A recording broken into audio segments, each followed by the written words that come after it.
15 months ago, I was dead, right?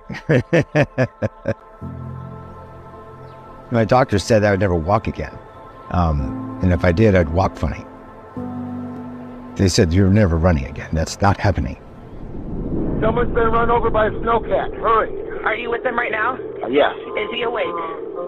Barely. Marvel star Jeremy Renner is hospitalized in critical condition after being injured in a snow plowing accident. I broke 38 bones.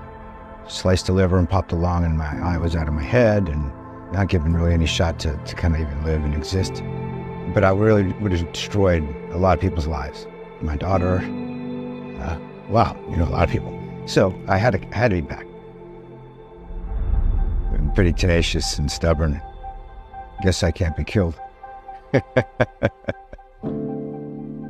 I think I had too much to live for. Some really great doctors and a whole lot of love and now a whole lot of titanium. The only power we have as human beings is the power of our perspective and be able to change it. That's a superpower that everyone possesses. You just have to harness it. Anytime people get scared or they feel vulnerable or they might fail, what's the worst that can happen? Fail? Well, that's the greatest thing that can happen. Your mistakes, your failures, those are your allies. Those are your superpowers. That's your fuel. I'm still worried about these bolts and screws coming out because I learned that they can come undone, right? Terrifying. But I don't care anymore. I just don't care. Let them come out.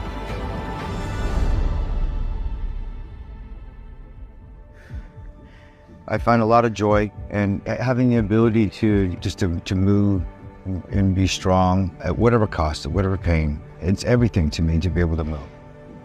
I'm proud that I'm walking. I'm proud that my family's thriving. And I'm proud that I've taken something that could be perceived as tragic or an accident and turned it into something, turned it into a superpower. Proud of that. It is my duty to be better for myself and for everyone that has helped me. Wherever there is for you, a new beginning, a dream, a goal, let's run there.